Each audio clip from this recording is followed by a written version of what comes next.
almost a month, and he could see that it wasn't exactly the kind of job that would make him happy. The merchant spent the entire day mumbling behind the counter, telling the boy to be careful with the pieces and not to break anything. But he stayed with the job because the merchant, although he was an old grouch, treated him fairly. The boy received a good commission for each piece he sold and had already been able to put some money aside. That morning, he had done some calculating. If he continued to work every day as he had been, he would need a whole year to be able to buy some sheep. "I'd like to build a display case for the crystal," the boy said to the merchant. "We could place it outside and attract those people who pass at the bottom of the hill." I've never had one before," the merchant answered. "People will pass by and bump into it, and pieces will be broken." "Well, when I took my sheep through the fields, some of them might have died if we had come upon a snake. But that's the way life is with sheep and with shepherds." The merchant turned to a customer who wanted 3 crystal glasses. He was selling better than ever, as if time had turned back to the old days when the street had been one of Tangier's major attractions. "Business has really improved," he said to the boy after the customer had left. "I'm doing much better, and soon you'll be able to return to your sheep. Why ask more out of life?" "Because we have to respond to omens," the boy said. Then he regretted what he had said, because the merchant had never met the king. But the merchant understood what the boy had said. The boy's very presence in the shop was an omen, and as time passed and money was pouring into the cash drawer, he had no regrets about having hired the boy. "Why did you want to get to the pyramids?" he asked, to get away from the business of the display. "Because I've always heard about them," the boy answered, saying nothing about his dream. The treasure was now nothing but a painful memory, and he tried to avoid thinking about it. "I don't know anyone around here who would want to cross the desert just to see the pyramids," said the merchant. "They're just a pile of stones. You could build one in your backyard." "You've never had dreams of travel," said the boy, turning to wait on a customer who had entered the shop. 2 days later, the merchant spoke to the boy about the display. "Why did you think we should have the display?" he wanted to know. "I want to get back to my sheep faster. We have to take advantage when luck is on our side and do as much to help it as it is doing to help us. It's called the principle of favorability, or beginner's luck." The merchant was silent for a few moments. Then he said, "2 days ago you said that I had never dreamed of travel. But one of the obligations of every Muslim is a pilgrimage. We are obliged at least once in our life to visit the holy city of Mecca. Mecca is a lot farther away than the pyramids. When I was young, all I wanted to do was put together enough money to start this shop. I thought that someday I'd be rich and could go to Mecca. I began to make some money, but I could never bring myself to leave someone in charge of the shop. The crystals are delicate things. At the same time, people were passing my shop all the time, heading for Mecca. Some of them were rich pilgrims traveling in caravans with servants and camels, but most of the people making the pilgrimage were poorer than I. All who went there were happy at having done so. They placed the symbols of the pilgrimage on the doors of their houses." "Well, why don't you go to Mecca now?" asked the boy. "Because it's the thought of Mecca that keeps me alive. That's what helps me face these days that are all the same, these mute crystals on the shelves and lunch and dinner at that same horrible cafe. You dream about your sheep and the pyramids, but you're different from me because you want to realize your dreams. I just want to dream about Mecca." That day, the merchant gave the boy permission to build a display. Not everyone can see his dreams come true in the same way. 2 more months passed, and the shelf brought many customers into the crystal shop. The boy estimated that if he worked for 6 more months, he could return to Spain and buy 60 sheep and yet another 60. In less than a year, he would have doubled his flock, and he would be able to do business with the Arabs because he was now able to speak their strange language. Since that morning in the marketplace, he had never again made use of Urim and Thummim, because Egypt was now just as distant a dream for him as was Mecca for the merchant. Anyway, the boy had become happy in his work, and thought all the time about the day when he would disembark at Tarifa as a winner. "You must always know what it is that you want," the old king had said. The boy knew and was now working toward it. Maybe it was his treasure to have wound up in that strange land, met up with a thief, and doubled the size of his flock without spending a cent. He was proud of himself. He had learned some important things, like how to deal in crystal, and about the language without words, and about omens. One afternoon, he had seen a man at the top of the hill, complaining that it was impossible to find a decent place to get something to drink after such a climb. The boy, accustomed to recognizing omens, spoke to the merchant. "Let's sell tea to the people who climb the hill." "Lots of places sell tea around here," the merchant said. "But we could sell tea in crystal glasses. The people will enjoy the tea and want to buy the glasses. I have been told that beauty is the great seducer of men." The merchant didn't respond. But that afternoon, after saying his prayers and closing the shop, he invited the boy to sit with him and share his hookah, that strange pipe used by the Arabs. "I've had this shop for 30 years, the old merchant said. "If we serve tea in crystal, the shop is going to expand, and then I'll have to change my way of life." "Well, isn't that good?"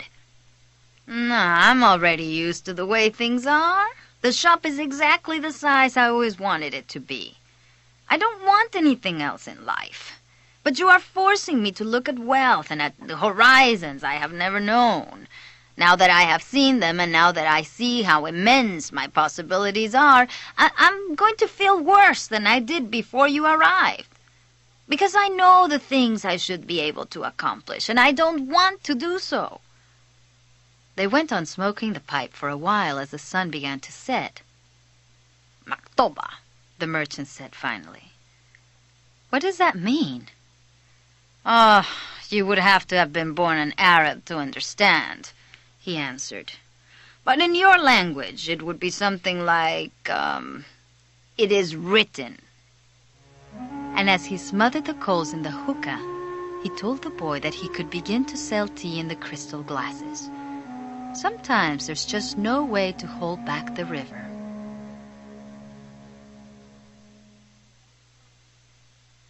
The men climbed the hill, and they were tired when they reached the top. But there they saw a crystal shop that offered refreshing mint tea. They went in to drink the tea, which was served in beautiful crystal glasses. "My wife never thought of this," said one, and he bought some crystal. He was entertaining guests that night, and the guests would be impressed by the beauty of the glassware. A second man remarked that tea was always more delicious when it was served in crystal, because the aroma was retained. Before long, the news spread, and a great many people began to climb the hill to see the shop that was doing something new in a trade that was so old. Other shops were open that served tea in crystal, but they weren't at the top of a hill, and they had little business. Eventually, the merchant had to hire 2 more employees. He began to import enormous quantities of tea, along with his crystal, and his shop was sought out by men and women with a thirst for things new. And in that way, the months passed. The boy awoke before dawn. It had been 11 months and 9 days since he had first set foot on the African continent. He dressed in his Arabian clothing of white linen, bought especially for this day. He put his headcloth in place and secured it with a ring made of camel skin. Wearing his new sandals, he descended the stairs silently. The city was still sleeping. He prepared himself a sandwich and drank some hot tea from a crystal glass. Then he sat in the sun-filled doorway smoking the hookah. He smoked in silence, thinking of nothing and listening to the sound of the wind that brought the scent of the desert. When he had finished his smoke, he reached into one of his pockets and sat there for a few moments regarding what he had withdrawn. It was a bundle of money, enough to buy himself 120 sheep, a return ticket, and a license to import products from Africa into his own country. He waited patiently for the merchant to awaken and open the shop. Then the two went off to have some more tea. "I'm leaving today," said the boy. "I have the money I need to buy my sheep, and you have the money you need to go to Mecca." The old man said nothing. "Will you give me your blessing?" asked the boy. "You have helped me." The man continued to prepare his tea, saying nothing. Then he turned to the boy. "I am proud of you," he said. "You brought a new feeling into my crystal shop. But you know that I'm not going to go to Mecca, just as you know that you're not going to buy your sheep." "Who told you that?" asked the boy, startled. "Maktoba," said the old crystal merchant, and he gave the boy his blessing. The boy went to his room and packed his belongings. They filled 3 sacks. As he was leaving, he saw in the corner of the room his old shepherd's pouch. It was bunched up, and he had hardly thought of it for a long time. As he took his jacket out of the pouch, thinking to give it to someone in the street, the 2 stones fell to the floor. Urim and Thummim. It made the boy think of the old king, and it startled him to realize how long it had been since he had thought of him. For nearly a year he had been working incessantly, thinking only of putting aside enough money so that he could return to Spain with pride. "Never stop dreaming," the old king had said. "Follow the omens." The boy picked up Urim and Thummim, and once again had the strange sensation that the old king was nearby. He had worked hard for a year, and the omens were that it was time to go. "I'm going to go back to doing just what I did before," the boy thought, even though the sheep didn't teach me how to speak Arabic. But the sheep had taught him something even more important, that there was a language in the world that everyone understood, a language the boy had used throughout the time that he was trying to improve things at the shop. It was the language of enthusiasm, of things accomplished with love and purpose, and as part of a search for something believed in and desired. Tangier was no longer a strange city, and he felt that just as he had conquered this place, he could conquer the world. When you want something, all the universe conspires to help you achieve it, the old king had said. But the old king hadn't said anything about being robbed, or about endless deserts, or about people who know what their dreams are but don't want to realize them. The old king hadn't told him that the pyramids were just a pile of stones, or that anyone could build one in his backyard. And he had forgotten to mention that when you have enough money to buy a flock larger than the one you had before, you should buy it. The boy picked up his pouch and put it with his other things. He went down the stairs and found the merchant waiting on a foreign couple while 2 other customers walked about the shop, drinking tea from crystal glasses. It was more activity than usual for this time of the morning. From where he stood, he saw for the first time that the old merchant's hair was very much like the hair of the old king. He remembered the smile of the candy seller on his first day in Tangier when he had nothing to eat and nowhere to go. That smile had also been like the old king's smile. It's almost as if he had been here and left his mark, he thought. And yet, none of these people has ever met the old king. On the other hand, he said that he always appeared to help those who are trying to realize their destiny. He left without saying goodbye to the crystal merchant. He didn't want to cry with the other people there. He was going to miss the place and all the good things he had learned. He was more confident in himself, though, and felt as though he could conquer the world. "But I'm going back to the fields that I know, to take care of my flock again." He said that to himself with certainty, but he was no longer happy with his decision. He had worked for an entire year to make a dream come true, and that dream, minute by minute, was becoming less important. Maybe because that wasn't really his dream. Who knows? Maybe it's better to be like the crystal merchant. Never go to Mecca, and just go through life wanting to do so, the boy thought, again trying to convince himself. But as he held Urim and Thummim in his hand, they had transmitted to him the strength and the will of the old king. By coincidence, or maybe it was an omen, the boy came to the bar he had entered on his first day there. The thief wasn't there, and the owner brought him a cup of tea. I can always go back to being a shepherd, the boy thought. I learned how to care for sheep, and I haven't forgotten how that's done. But maybe I'll never have another chance to get to the pyramids in Egypt. The old man wore a breastplate of gold, and he knew about my past. He really was a king, a wise king. The hills of Andalusia were only 2 hours away, but there was an entire desert between him and the pyramids. Yet the boy felt that there was another way to regard his situation. He was actually 2 hours closer to his treasure. The fact that the 2 hours had stretched into an entire year didn't matter. He suddenly felt tremendously happy. He could always go back to being a shepherd. He could always become a crystal salesman again. Maybe the world had other hidden treasures, but he had a dream, and he had met with a king. That doesn't happen to just anyone. He was planning as he left the bar. He had remembered that one of the crystal merchant suppliers transported his crystal by means of caravans that crossed the desert. He held Urim and Thummim in his hand. Because of those 2 stones, he was once again on the way to his treasure. I am always nearby when someone wants to realize their destiny, the old king had told him. What could it cost to go over to the supplier's warehouse and find out if the pyramids were really that far away?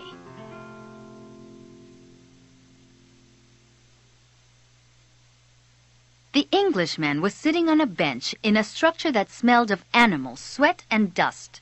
It was part warehouse, part corral. I never thought I'd end up in a place like this, he thought as he leafed through the pages of a chemical journal. 10 years at the university, and here I am in a corral. But he had to move on. He believed in omens. All his life and all his studies were aimed at finding the one true language of the universe. First, he had studied Esperanto, then the world's religions, and now it was alchemy. He had tried in vain to establish a relationship with an alchemist, but the alchemists were strange people who thought only about themselves and almost always refused to help him.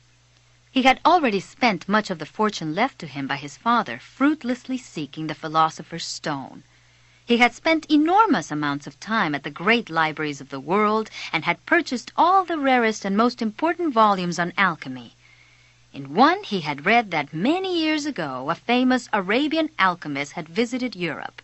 It was said that he was more than 200 years old and that he had discovered the philosopher's stone and the elixir of life. The Englishman had been profoundly impressed by the story. But he would never have thought it more than just a myth had not a friend of his, returning from an archaeological expedition in the desert, told him about an Arab that was possessed of exceptional powers. He lives at the El Fayoum oasis, his friend had said, and people say that he is 200 years old and is able to transform any metal into gold. The Englishman could not contain his excitement. He canceled all his commitments and pulled together the most important of his books, and now here he was, sitting inside a dusty, smelly warehouse. Outside, a huge caravan was being prepared for a crossing of the Sahara and was scheduled to pass through El Fayoum. I'm going to find that damned alchemist, the Englishman thought. A young Arab, also loaded down with baggage, entered and greeted the Englishman. "Where are you bound?" asked the young Arab. "I'm going into the desert," the man answered, turning back to his reading. He didn't want any conversation at this point. What he needed to do was review all he had learned over the years, because the alchemist would certainly put him to the test. The young Arab took out a book and began to read. The book was written in Spanish. "That's good," thought the Englishman. He spoke Spanish better than Arabic, and if this boy was going to El Fayum, there would be someone to talk to when there were no other important things to do. That's strange, the boy thought as he tried once again to read the burial scene that began the book. I've been trying for 2 years to read this book, and I never get past these first few pages. Even without a king to provide an interruption, he was unable to concentrate. He still had some doubts about the decision he had made, but he was able to understand one thing. Making a decision was only the beginning of things. When someone makes a decision, he is really diving into a strong current that will carry him to places he had never dreamed of when he first made the decision. When I decided to seek out my treasure, I never imagined that I'd wind up working in a crystal shop, he thought. And joining this caravan may have been my decision. But where it goes is going to be a mystery to me. Nearby was the Englishman, reading a book. He seemed unfriendly and had looked irritated when the boy had entered. They might even have become friends, but the Englishman closed off the conversation. The boy closed his book. He took Urim and Thummim from his pocket and began playing with them. The stranger shouted, "Urim and Thummim!" In a flash, the boy put them back in his pocket. "They're not for sale," he said. "They're not worth much," the Englishman answered. "They're only made of rock crystal, and there are millions of rock crystals in the earth. But those who know about such things would know that those are Urim and Thummim. I didn't know that they had them in this part of the world." "They were given to me as a present by a king," the boy said. The stranger didn't answer. Instead, he put his hand in his pocket and took out 2 stones that were the same as the boy's. "Did you say a king?" he asked. "I guess you don't believe that a king would talk to someone like me, a shepherd," the boy said, wanting to end the conversation. "Not at all. It was shepherds who were the first to recognize a king that the rest of the world refused to acknowledge." And he went on, fearing that the boy wouldn't understand what he was talking about. "It's in the Bible, the same book that taught me about Urim and Thummim. These stones were the only form of divination permitted by God. The priests carried them in a golden breastplate." The boy was suddenly happy to be there at the warehouse. "Maybe this is an omen," said the Englishman, half aloud. "Who told you about omens?" "Everything in life is an omen," said the Englishman, now closing the journal he was reading. "There is a universal language understood by everybody, but already forgotten. I am in search of that universal language, among other things. That's why I'm here. I have to find a man who knows that universal language, an alchemist."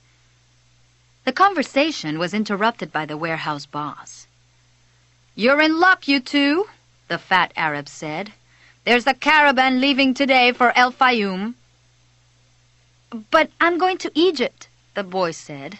"El Fayum is in Egypt," said the Arab. "What kind of an Arab are you?" "That's a good luck omen," the Englishman said after the fat Arab had gone out. "If I could, I'd write a huge encyclopedia just about the words luck and coincidence. It's with those words that the universal language is written." He told the boy it was no coincidence that he had met him with Urim and Thummim in his hand, and he asked the boy if he, too, were in search of the alchemist. "I'm looking for a treasure," said the boy, and he immediately regretted having said it. But the Englishman appeared not to attach any importance to it. "In a way, so am I," he said. "I don't even know what alchemy is," the boy was saying when the warehouse boss called to them to come outside. "I'm the leader of the caravan," said a dark-eyed, bearded man.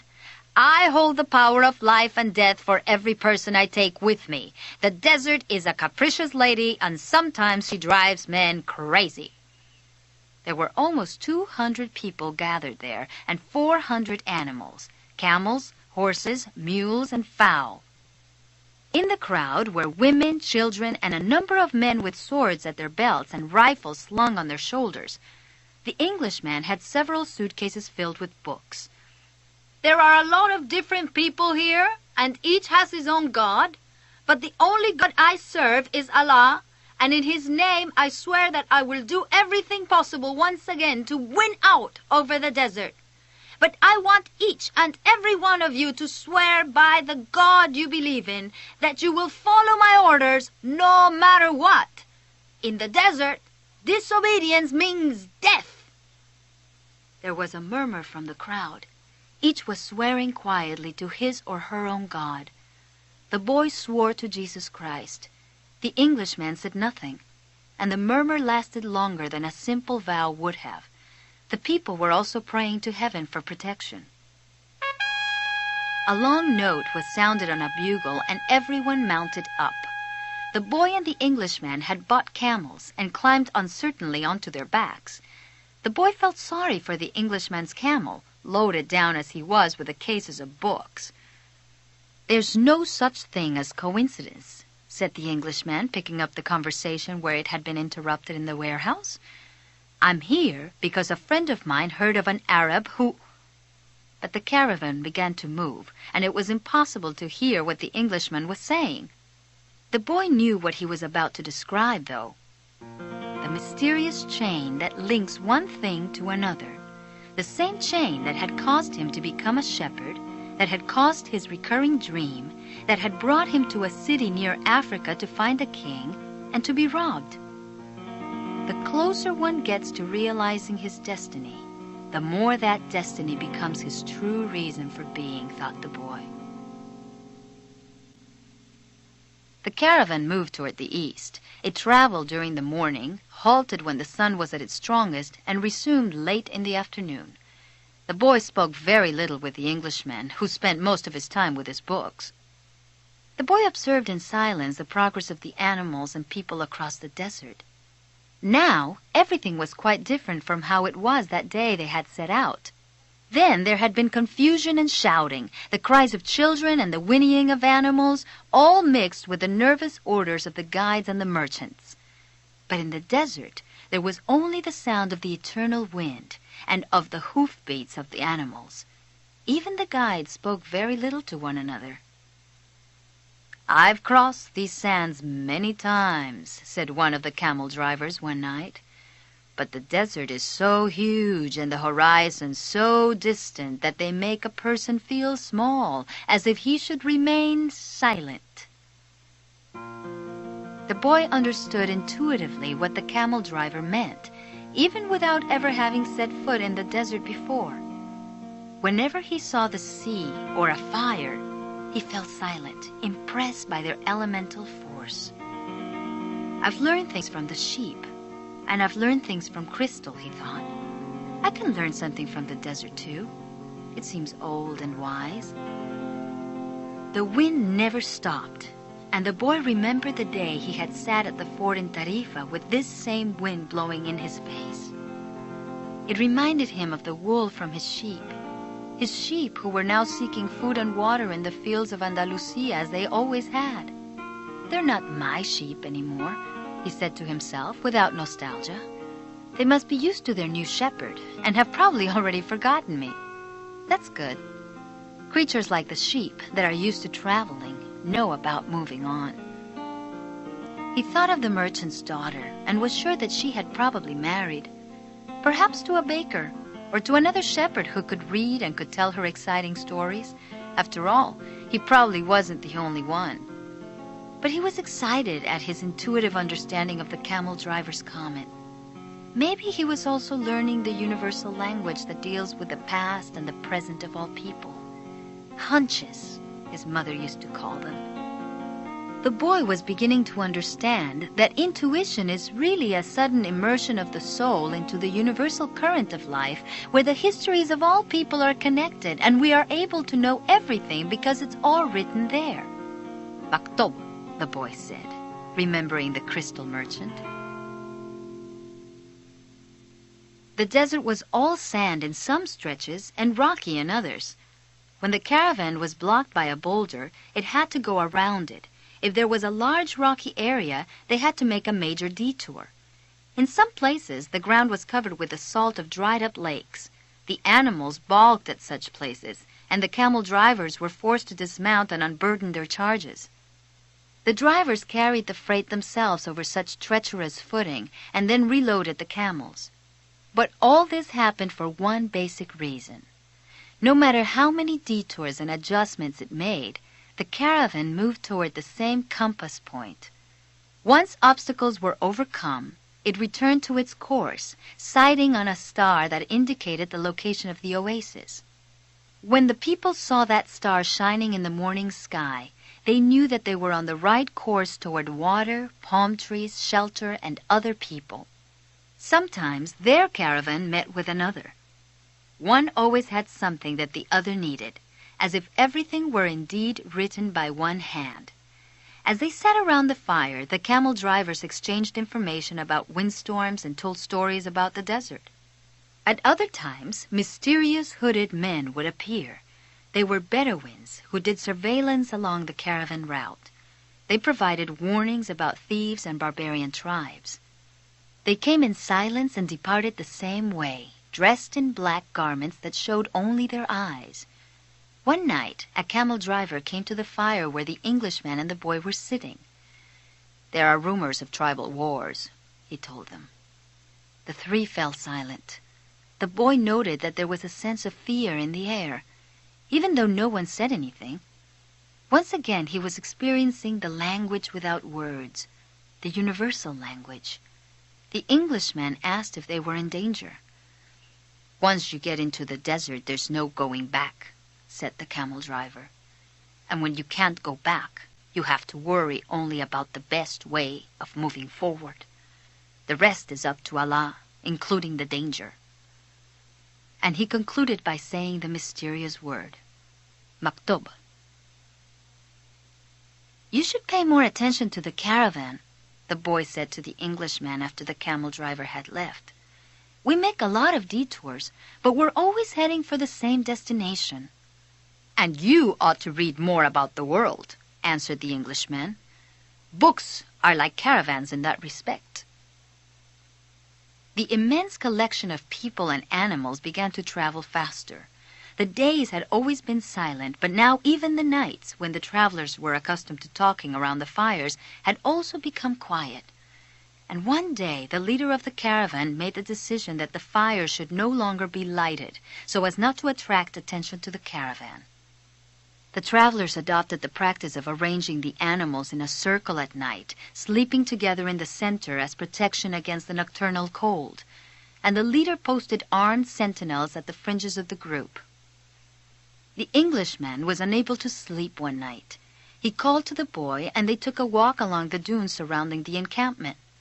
There was a full moon, and the boy told the Englishman the story of his life. The Englishman was fascinated with the part about the progress achieved at the crystal shop after the boy began working there. "That's the principle that governs all things," he said. "In alchemy, it's called the soul of the world. When you want something with all your heart, that's when you are closest to the soul of the world. It's always a positive force." He also said that this was not just a human gift, that everything on the face of the earth had a soul, whether mineral, vegetable, or animal, or even just a simple thought. Everything on earth is being continuously transformed because the earth is alive and it has a soul.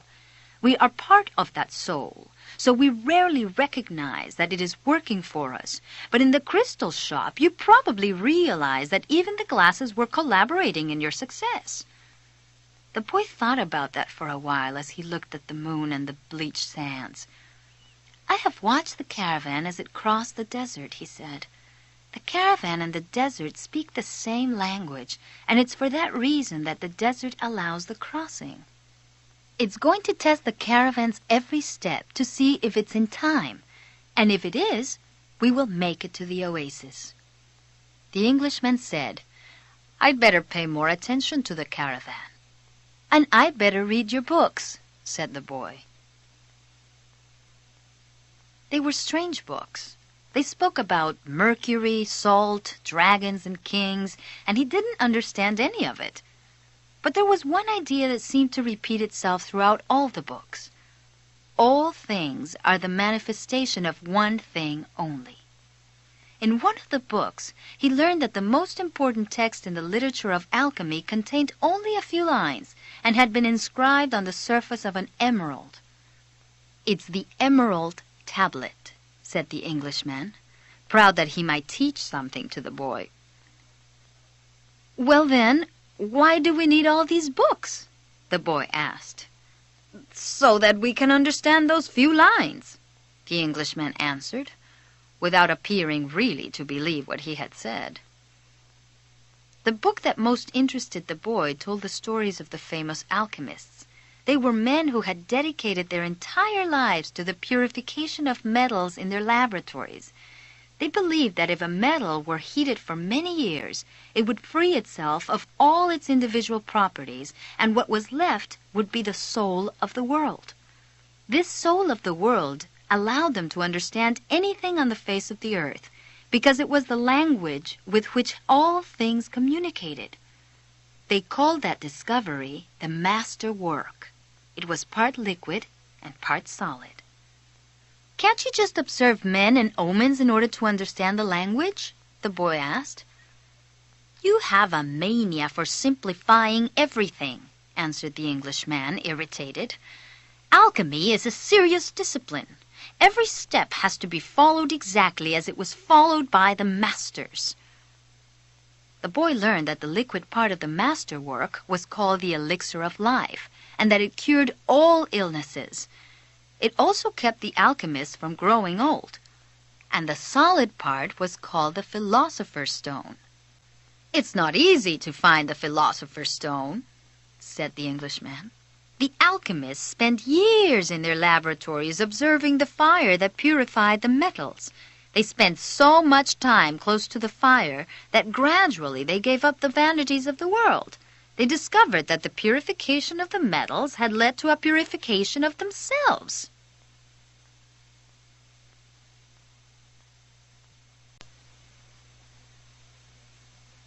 The boy thought about the crystal merchant.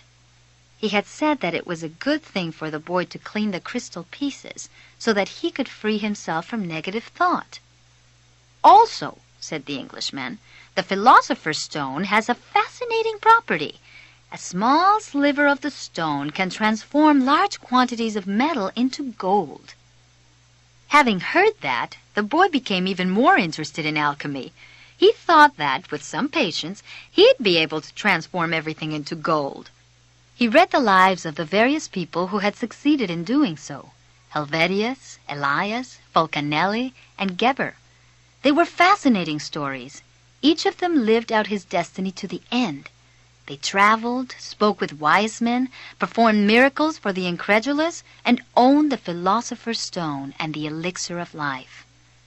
But when the boy wanted to learn how to achieve the master work, he became completely lost.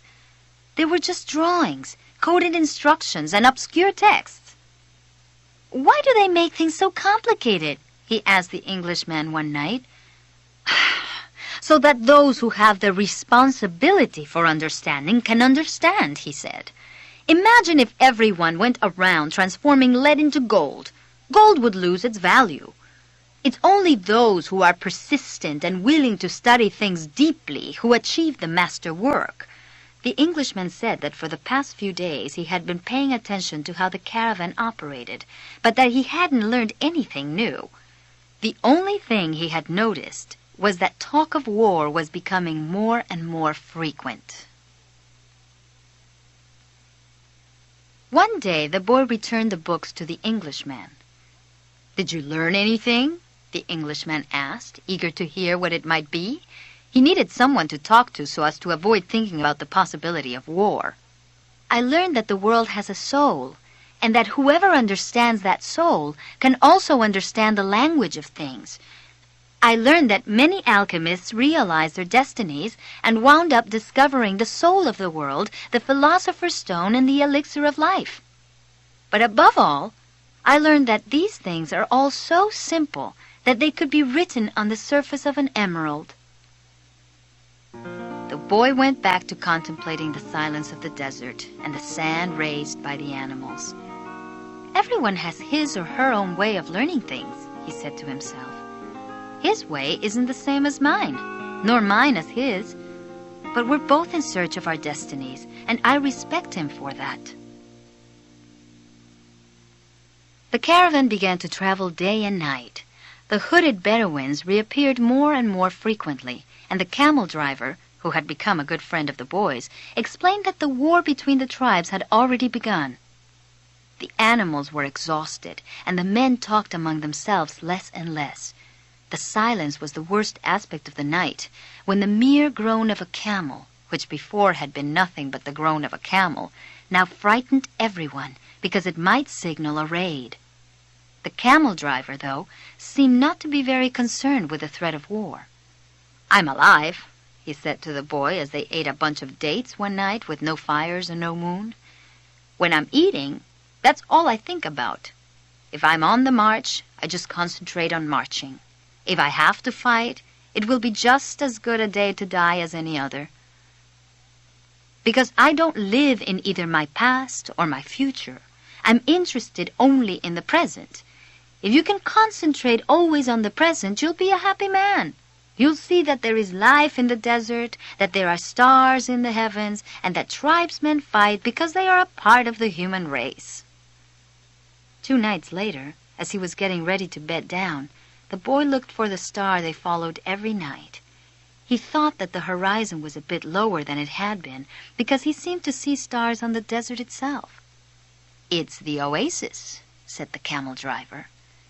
"Why don't we go there right now?" the boy asked. "Because we have to sleep." The boy awoke as the sun rose. There in front of him, where the small stars had been the night before, was an endless row of date palms, stretching across the entire desert. "We've done it!" said the Englishman, who had also awakened early. But the boy was quiet. He was at home with the silence of the desert, and he was content just to look at the trees. He still had a long way to go to reach the pyramids, and someday this morning would just be a memory. But this was the present moment, the one the camel driver had mentioned, and he wanted to live it as he did the lessons of his past and his dreams of the future.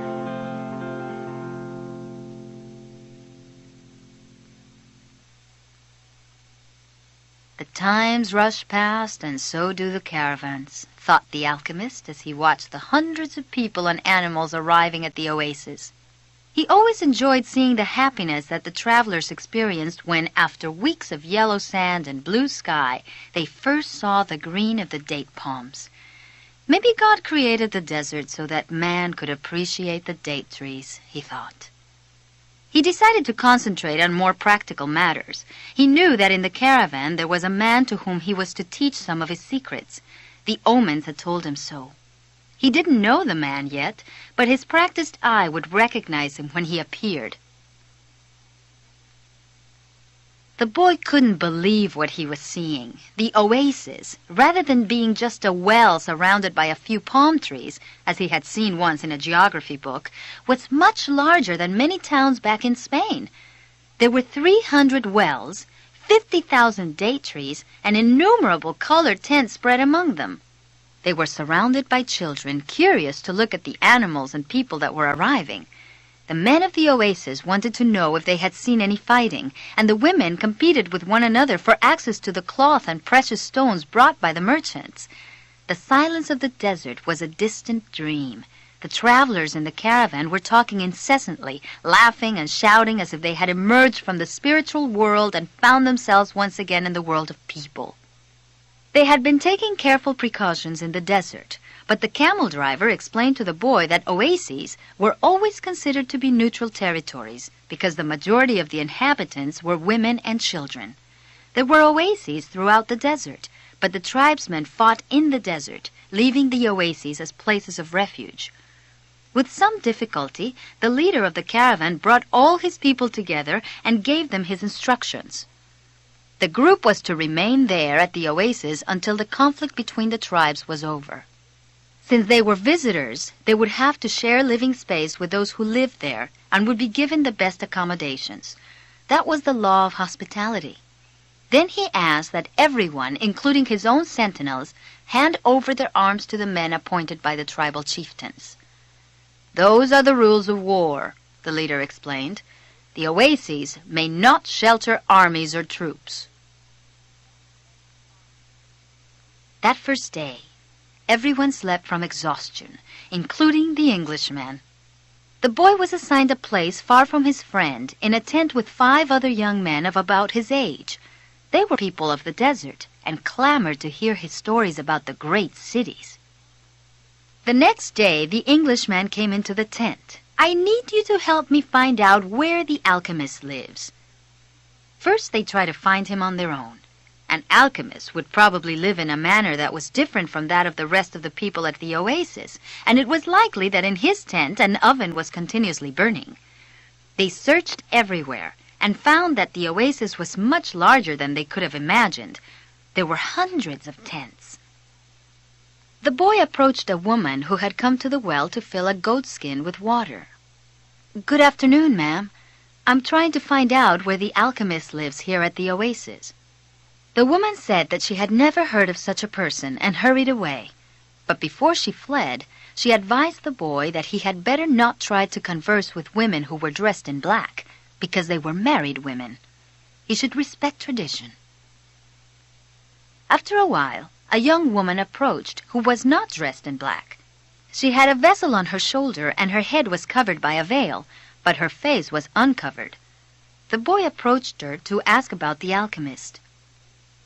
At that moment, it seemed to him that time stood still and the soul of the world surged within him.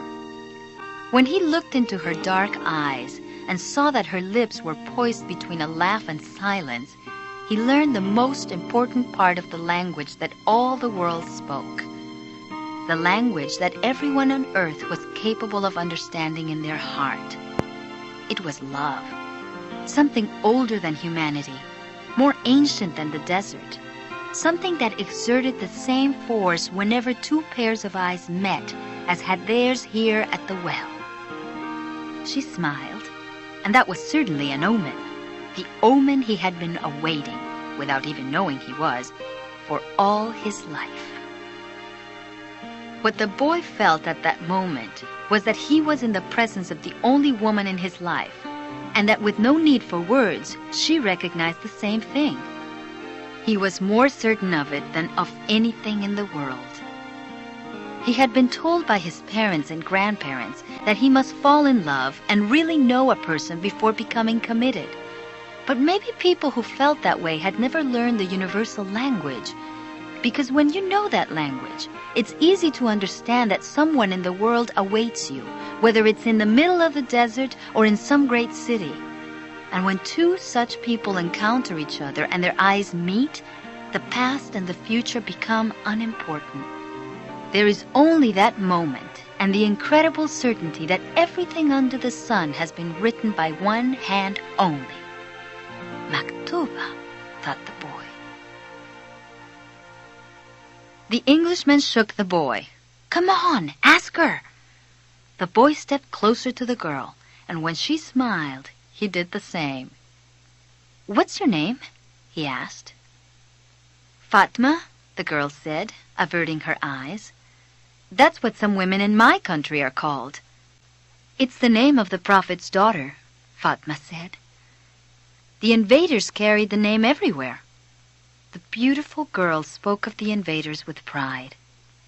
The Englishman prodded him, and the boy asked her about the man who cured people's illnesses. "That's the man who knows all the secrets of the world," she said. "He communicates with the genies of the desert."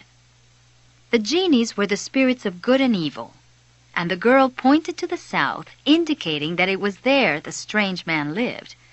Then she filled her vessel with water and left.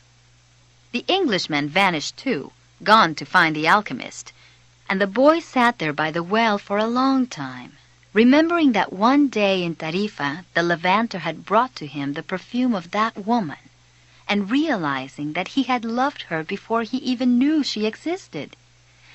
He knew that his love for her would enable him to discover every treasure in the world.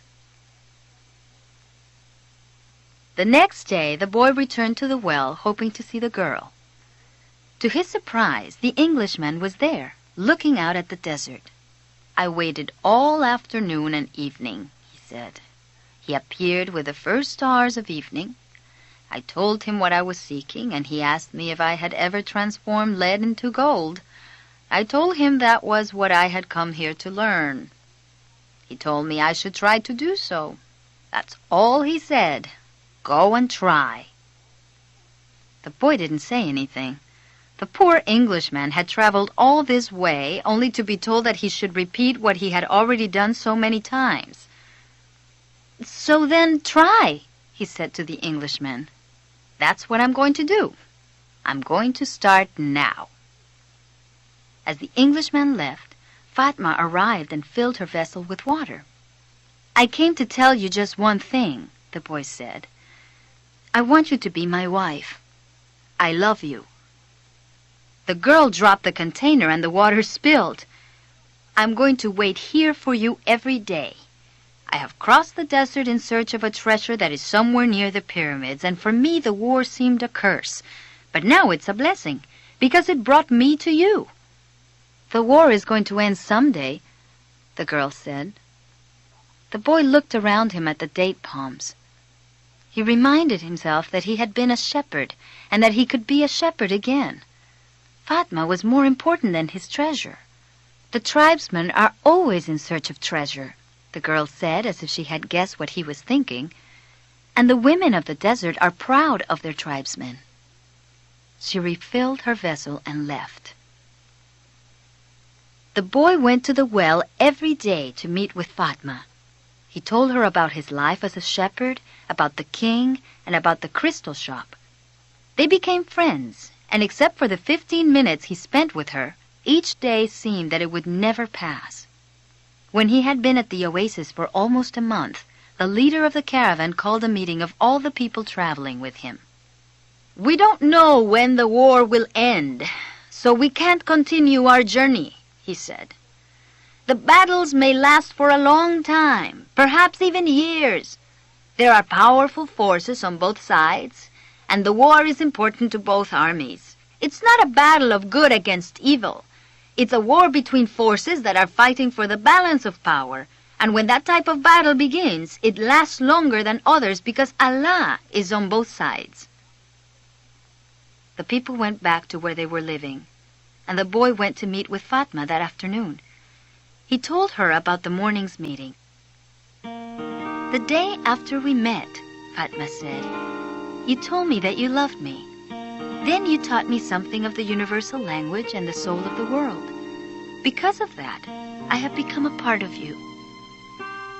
The boy listened to the sound of her voice and thought it to be more beautiful than the sound of the wind in the date palms. "I have been waiting for you here at this oasis for a long time. I have forgotten about my past, about my traditions, and the way in which men of the desert expect women to behave.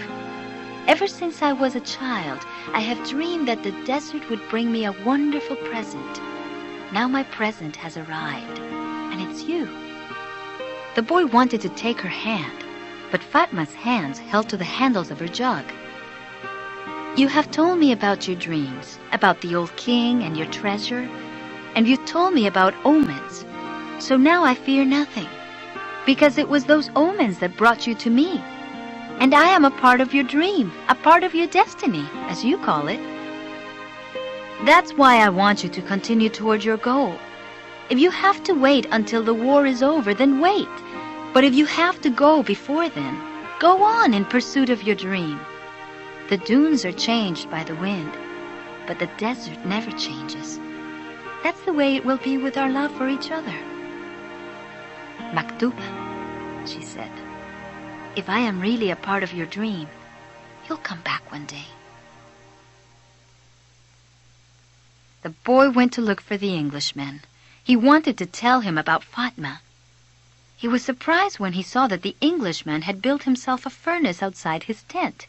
It was a strange furnace, fueled by firewood with a transparent flask heating on the top. As the Englishman stared out at the desert, His eyes seemed brighter than they had when he was reading his books.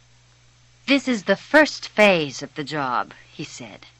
"I have to separate out the sulfur. To do that successfully, I must have no fear of failure. It was my fear of failure that first kept me from attempting the master work." He continued to feed the fire, and the boy stayed on until the desert turned pink in the setting sun. He felt the urge to go out into the desert, to see if its silence held the answers to his questions. He wandered for a while, keeping the date palms of the oasis within sight. He listened to the wind and felt the stones beneath his feet. He sat on a stone and allowed himself to become hypnotized by the horizon.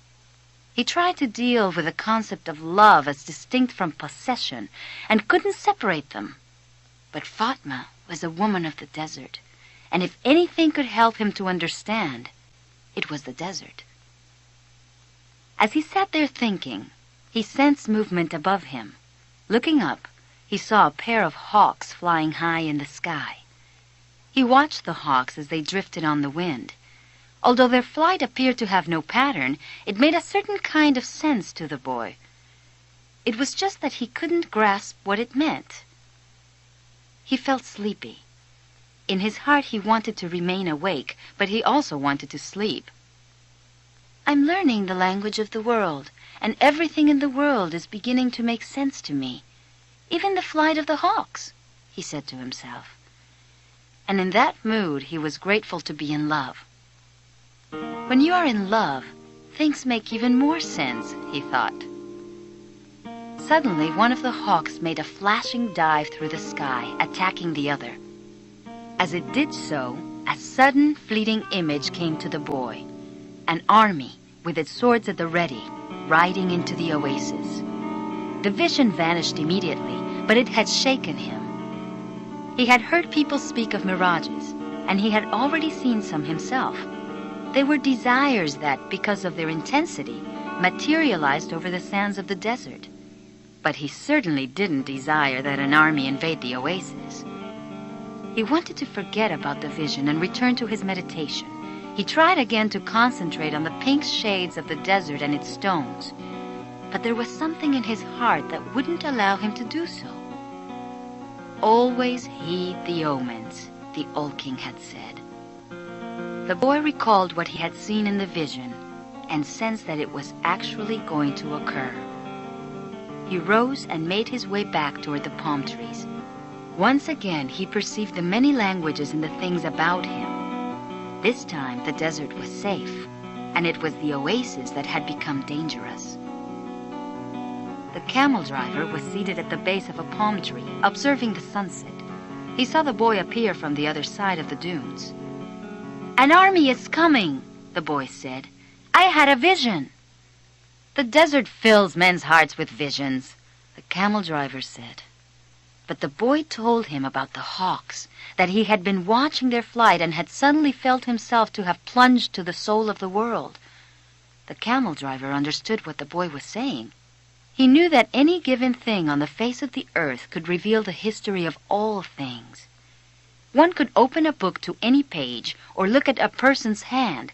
One could turn a card or watch the flight of the birds. Whatever the thing observed, one could find a connection with his experience of the moment. Actually, it wasn't that those things in themselves revealed anything at all. It was just that people, looking at what was occurring around them, could find a means of penetrating to the soul of the world. The desert was full of men who earned their living based on the ease with which they could penetrate to the soul of the world. They were known as seers, and they were held in fear by women, the elderly, and many tribesmen, too. The camel driver had once asked a seer what the circumstances were under which God would allow him to see the future. "Only when he himself reveals it," the seer had said. And God only rarely reveals the future. When he does so, it is for only one reason. It's a future that was written so as to be altered. God had shown the boy a part of the future, the camel driver thought. Why was it that he wanted the boy to serve as his instrument? "Go and speak to the tribal chieftains," said the camel driver. "Tell them about the armies that are approaching." "They'll laugh at me." They're men of the desert, and the men of the desert are used to dealing with omens. Well, then they probably already know. They're not concerned with that right now. They believe that if they have to know about something Allah wants them to know, someone will tell them about it. It has happened many times before, but this time the person